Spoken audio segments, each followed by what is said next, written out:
So in this segment, I will be looking at a work of art much more deeply than a very casual glance. Many times we decide whether we like it or not like it, and then we don't even go any deeper than that. So the idea is that to have a set of questions which you can use whenever you are looking at any work of art, so that you develop this deeper engagement. So many of you are familiar with this image of Ravi Verma painting, which is a lady sitting in a moonlit night, and it's a very attractive work. So a lot of people tend to see it more closely also. But can we analyze it, look at it, segment by segment, so that you get a better sense of the painting? So that is what we'll attempt now. When you look at the expression of the lady, she is very frustrated, I would even say angry, about to cry, and she is looking outside the frame of the artwork as if she is expecting somebody. There is supposed to be a rendezvous or a meeting that is supposed to take place. So she has come there in this moonlit night to meet that person. We don't know who is that person, but there is a sense of expectancy, a sense of waiting that is built up in the work.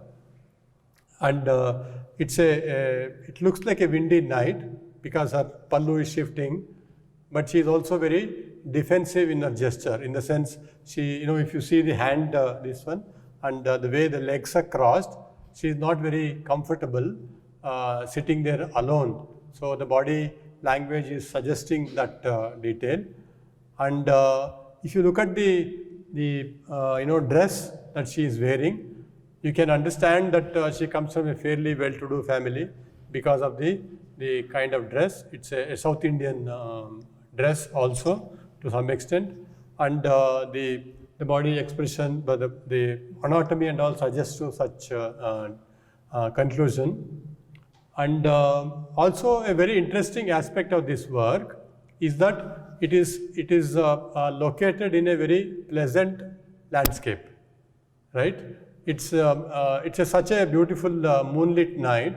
One should be so calm and enjoying that. Instead of that, the lady is very agitated. So this contrast between the background and the state of her mind adds up a lot of layering to the work. And also you will see that the landscape around her is what we see around in the South India. It's not a very hilly kind of landscape. You don't see other kind of trees and all that. So that also suggests a very located kind of image for this. So once you develop this kind of habit of looking at all the aspects of a work of art in detail, you start seeing more and more. So what about her jewelry, and how does it suggest a kind of economical status for that for that lady, and her age suggests certain things, and of course the body language that we spoke about. And it is the edge of a town or a village perhaps. It is not within the town. So that is also another aspect. So it is like a meeting of two people which is supposed to happen, but which didn't happen. And then you realize that next time that person comes to meet her, it will be a very big problematic meeting because there will be a lot of fighting and all that. So this expression that the artist has been able to communicate to us through so many details is very interesting. Even such a simple work can have so much and so many more details for us to look through. Now this is a kind of template that all of us can use, and this I have taken up from a book by Charles Jansen. It is about studying art history. This entire book is about what kind of questions we can ask when you are in front of a work of art. How many aspects of a work of art we can look deeply, and the kind of the answers that will come out of such engagement. So this is the first layer of that questioning. I'm not taking you through several other layers. So a very basic information about the artwork. You try and figure out whether the artist's name, the title of the work of art, and the year in which it was done, the medium. Sometimes even those are not available. Like for example, so many of our sculptures that you see in temples, we don't know who is the artist. So the artist's name is not there. The moment you know the artist's name, there is a personality to it, right? So this kind of further adds to the understanding. And then what kind of medium? Sometimes you can't find out the medium. So maybe some other research has to be done and so on. So the first layer of questioning will be about the very basic information and facts. The second set of questions will be about why the artwork was created. Was it created to document something, maybe an event? Or was it created to narrate a certain story? Or was it created to convince somebody else about a certain idea? So as you are seeing the work, you can make out, okay, this is about telling a story of a mythological Ramayana story or Mahabharata story like that. Or it can be about a very philosophical kind of idea that the artist is conveying through the work of art. So you can at a very broad level, you can find out what is the function of that particular artwork that the artist is intending. Then a third set of imagery, a third set of questions that comes it's about the imagery. What exactly are you seeing in that painting or a work of art? It can be sculpture, installation. Are they like how we observed in the earlier painting, that lady is sitting, and what is her age, what is her dress, and what is the kind of gesture, body language, and what is the detail of the landscape, what is the kind of color contrast, and so on. So all that is about the form and imagery that you are seeing there. And if there are any symbolic elements there, that also you can start noting, because sometimes the artist brings in symbolism in the work, so that can also be noted down. And then sometimes the symbolism can be an individual kind of symbolism, or it can be a symbolism which is pertaining to that particular cultural sphere or visual culture. Like if it comes from another visual culture, another time, we may not understand that particular symbolism, but if you can, once you recognize that symbolism, then a new set of meanings open up. And now the third set of question is about how the artist is using the visual language, the visual elements that is at his disposal. How he is using color, how he is composing the whole canvas, and what kind of texture, what kind of emphasis or anomaly and contrast and so on. So once you start identifying that, then you will start realizing the artist is using a set of imagery, but the way he is using that has got a certain individual language to it. So that is the set of questions that you will come to while looking at the arrangement or the overall composition and the way the artist is using the medium and various visual elements at his disposal. The last set of question is about all this put together, what is the content that is coming through. Sometimes the form that you see may not be the content. I may paint a chair, but what I am trying to say may not be about just a chair but something else. So form and content are two different things. So if you start connecting all of this together, you will be able to come to a conclusion. The artist is trying to convey this through this imagery, through this kind of composition, through this kind of handling of various other aspects. Whether it is psychological, political, all those conclusions you can come to. Now we will try and apply this methodology to one work. Now this is the work of art that we are going to analyze. It's work by Picasso. It's called Guernica. And when Spain was being bombed during the Civil War, he was very anguished about the kind of destruction and violence that he saw around him, and he did this painting to kind of commemorate that experience. Now you will see that this is not a painting to document a certain event, right? Otherwise he would have shown you a part of a Spain which is being bombed and so on. So it's a much different kind of what shall we say, intention behind this work of art. And then you will, from one side, if you start recognizing the imagery, you will see that there is a lady who is crying up and then lifting her hand as if in desperation.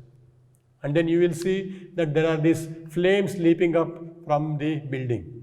And then whenever you see there is a flame inside or a burning inside, you will see part of that coming through the window. So most probably it's a bombed building which is under flame. So artist is bringing it in a very stylized way. Then you have this image which is bringing up a lamp to the scene. A lamp in any given situation is a symbol of hope. And then there are these characters which are, if there is a war, people are cut and then they are falling apart and they are crying. So all those kind of imagery one can see here. There is a broken sword in this hand and this man has a very expression of anguish. Then you will see that this horse is also wounded and it is yelling and then crying in a certain way. And though it's stylized, you can still recognize that it is a horse, but it is not a pleasant expression. There is a lot of unpleasantness in the expression. And then you will see that there is a mother with a child on her lap. And I am sure this is a connection to the Pieta work by Michelangelo, where Jesus' body is on Mary Magdalene's lap. And then the only connection to Spain comes from this bull. Spain is known for bullfights and all that. So he brings in that connection. All this imagery is there. Then there are one or two imagery which is also beyond a common this one. You will see this symbol of a light there. And a light is also located within the eye. One can read that as a symbol of an all-observing God or some higher being which is looking at and then observing all this. And in between all this, you will also see that there is a small sapling which is trying to survive in this chaos and very traumatic scene. So that is about the kind of imagery that you are seeing around. And in a very typical Cubist and Picasso's style, the way he has drawn these people is not the way that one would do a realistic kind of drawing. He is a very stylized way of drawing people, as if he is also looking at different parts of the face in one go and they are all combining together. So that Cubist kind of language is there to see. And then if you look at the way it is organized, except one or two places, it's full of diagonals. That sense of chaos also come because these diagonals are clashing at each other. They're not being placed in a very repetitive manner as though it's a very rhythmic kind of movement. They are going at different angles, and wherever they meet, like there is one angle here, there is another angle going there, and they're all looking at different ways. So if you start drawing and then creating a template on this, you will see that there are a lot of diagonals which are bringing a sense of movement, a kind of dynamism, but also a sense of unrest. So that is the structural aspect of the work. And then you could have very easily used a lot of color. You could have used the red for blood and orange for flame and so on. But by not doing that, he is cutting down the role of color. Because there is so much of only brown and then grays in the work, it brings a sense of unity, and then it also takes it away from a very specific kind of time. Normally, whenever you take a black and white picture, immediately the temporal quality of the picture changes. You tend to see it as something that happened in the past, not in the present, or it can also be a different kind of time. So there are two strategies that the artist is using. One is bring a sense of unity. And if you had used too much of color, it would have been very chaotic. So he has controlled the color, and also it would have been overkill. Already there is so much of crying and death and all that. Over and above that, you use red everywhere or in many places. It could have been a overstatement. So he has, by not using the color, he has made an understatement.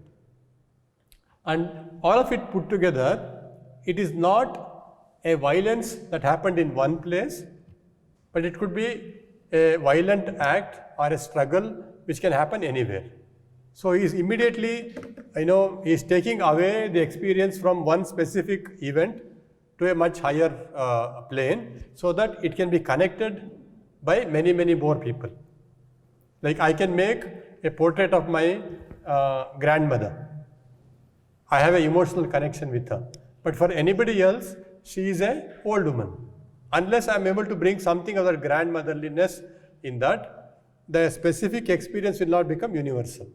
So only when a work of art can rise above that very specific individual experience and become slightly universal, many other people will not be able to connect with that. So because there are no specific incidents from that war, it becomes much more timeless. Even today we can connect with this. Even today we can connect it to many other wars and struggles that are happening around.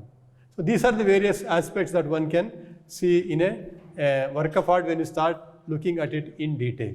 This is the kind of practice one makes. Then you'll be able to draw much more and become more observant. And once you start seeing, it's also a good habit to start writing in very simple language, in very crisp notes.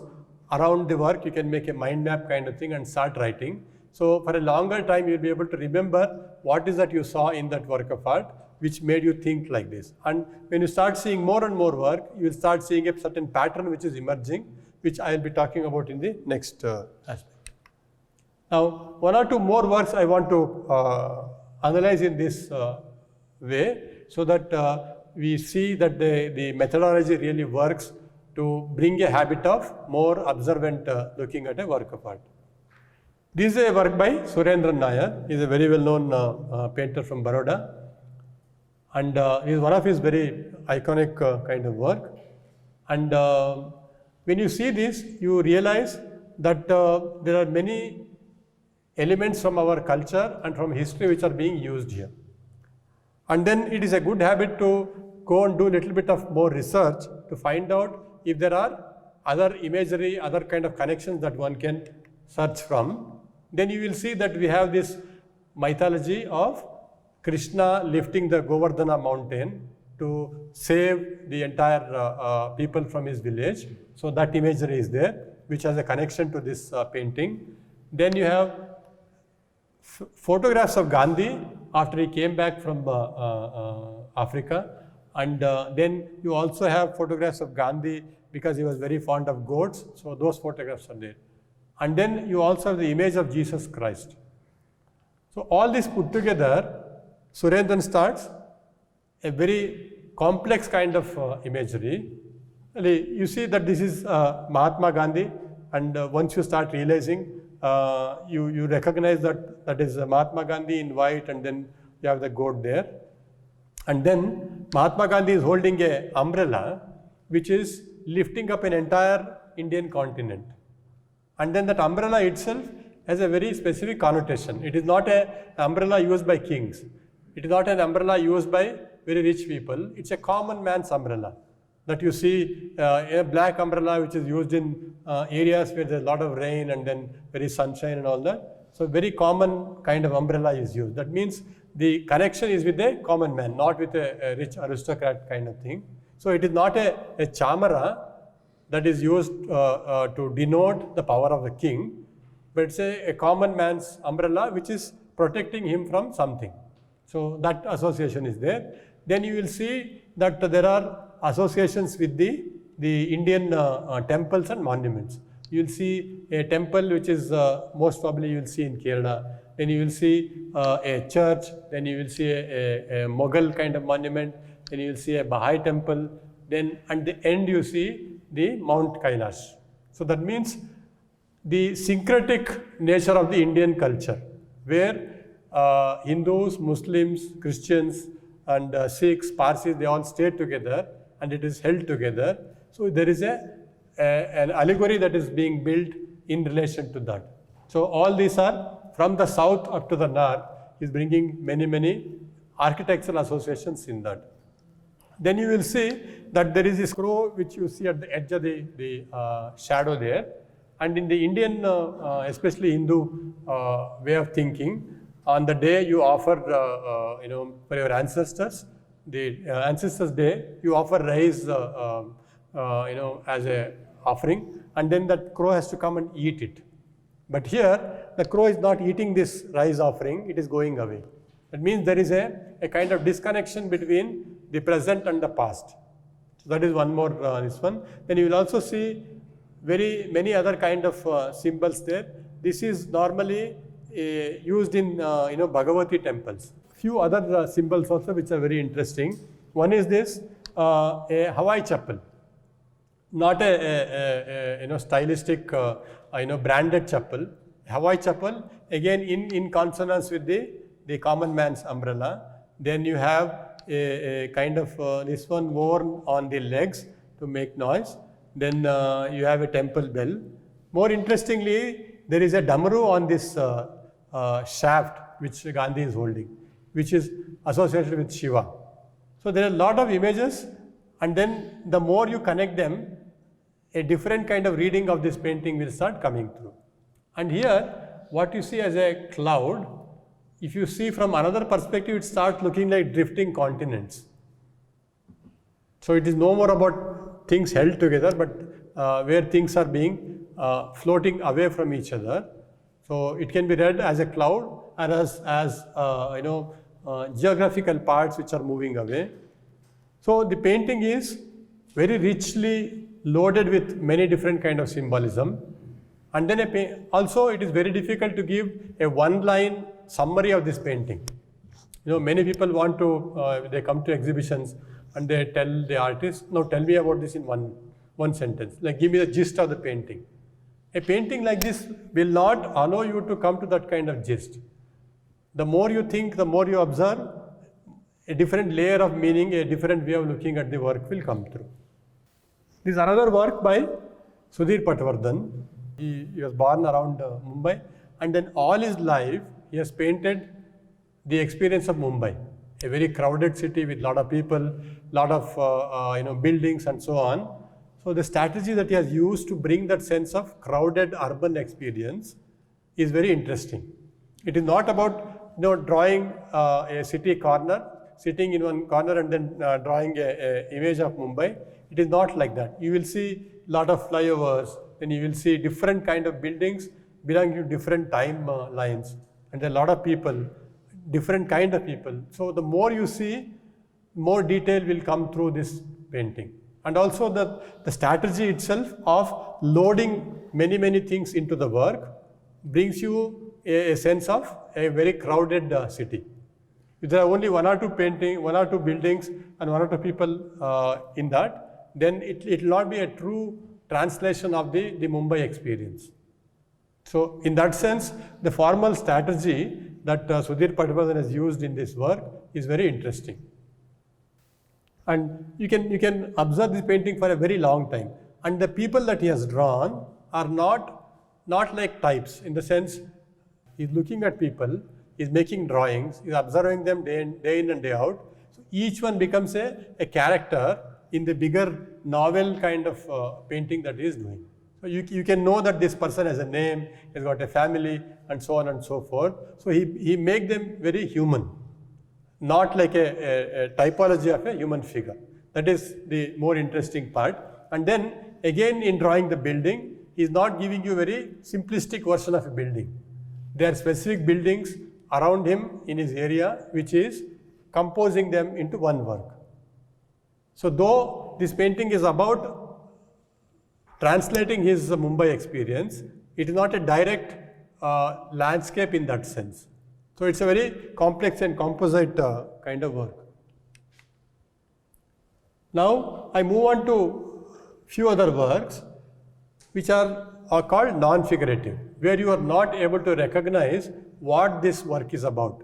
The abstract sculptures and abstract paintings are such efforts by artists, where I don't want to paint what I'm seeing, maybe I want to paint what I'm feeling. Right? So this kind of painting comes from that. And the other relation that I could find is that there are these special kind of photographs which are taken of dancers moving. So then you will see that the artists have in a way frozen that movement. So it's about actually capturing a certain, a gracious movement that the artist was observing outside. into a sculpture which is solidified. I got this another connection with that kind of painting is this discipline called cymatics. Cymatics is where you give different music and then the pattern on that plate will keep changing. You can go and find more about this in the internet. It's a fascinating this one, how sound can become a visible image. Now if I ask you, let's say you listen to this alap for 5 minutes and do a painting, then those experiences are intangible. They are not something that can be easily translated as a visual imagery. So a lot of artists start finding different kind of imagery to express that. What if I am very agitated on that day? I am very angry or confused. So how do I bring to the viewer that kind of state of mind? Or if I am very calm, how do I convey that? So if you see these two, Jackson Pollock and then the Mark Rothko painting, you will see that they are conveying a very different kind of mindset or a very different kind of state of mind and experience.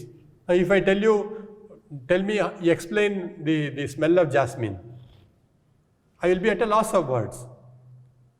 Or you tell me about the sweet, you ate the sweet, no, in 10 words you explain. It is not possible because those are bodily experiences and it is very difficult to translate them as a figurative kind of painting. So the artists choose a method where they avoid imagery, but using various kind of strategies, they somehow convey that sense of calmness, that sense of agitation, and so on. You can do one very quick exercise if you want. You listen to different kind of music and try to make marks on the paper. Like we are very familiar with this scene in the Hindi movies when that strike, the heartbeat line, that line goes flat, that means that person is dead. So let us assume a flat line is a flat sound. Then you start listening to different kind of music and then start making marks. Maybe you can listen to very melodic Hindustani, you make certain kind of line. Then you listen to heavy metal and then try to make some mark. So there will be a difference between how you can translate a very soothing kind of sound into a visual than how you can translate a heavy metal to visual. So this is the kind of background that one can have. Those are not the only ideas behind abstract art, but you can get an entry into this kind of work by understanding how the artists are trying to convey things which are not easily conveyed by imagery or words. So they go into an area which is very difficult to communicate. And if you are analyzing this kind of abstract painting, you need to come to it with a different angle. Like there is no symbolism here, like how we observed in the Surendran painting. So the artists are using different strategies and different painting. So one has to really look at what is that it is working here. Here it's mostly the formal elements and how the artist is able to bring them together to convey certain moods. We know the colors really affect us, and if I paint this entire room in a red color, the feeling that you get when you enter the room changes. So in a similar way, the artists use color, line, the way it is composed and so on to convey very intangible experiences in a very tangible way. I have a clipping by William Kentridge, it's a video. So William Kentridge is an artist who uses conventional drawing, but he makes hundreds of them to generate videos which are based on drawings, and he does charcoal drawing because it's easier to erase and redraw again and again. And this is very different from your other kind of animation that you see in a cartoon or entertainment kind of space. He brings in the idea of, because he is from South Africa, there are a lot of issues there, and all those issues of power, of subjecting people to various kinds of power dominated, all that he brings into these videos. And the way he narrates it, it is not about one image going straight forward, but the narration keeps breaking, it keeps coming back to another issue, then goes back. So there is a back and forth movement also, and the entire experience is being unfolded in time. When you see a work of painting, you see the whole painting in one go. The artist may have, in a certain way, created a hierarchy within the painting. So you see this first and then second, third later. But in a video like this, the time is actually helping you unfold the narrative. And then until you see the whole video, you can't make out what it is about. It's the same way we understand language also. See, when I say my name is Ravi, until you hear the last word, you can't make a sense of that. Once you hear the full sentence, you put all of it together and you make a meaning out of it. In the similar way, the video artists use a series of images which are coming one after another to build a set of meanings, and it's normally very many layered kind of content that is coming through.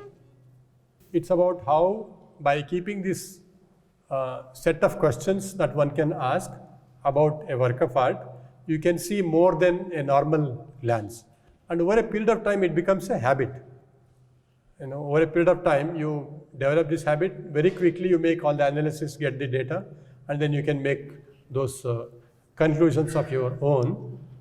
So this is one tool which helpful. Along with this, the 10 points that we discussed in the earlier segment. So you have these characteristics which you know will make a work of art. Then this segment, the kind of questions one can ask about a work of art will give you more and more answers to those questions, and then you'll be able to go deeper into the work. If you have enjoyed watching this video, please press like button. To see more such videos, subscribe to our channel. Thank you.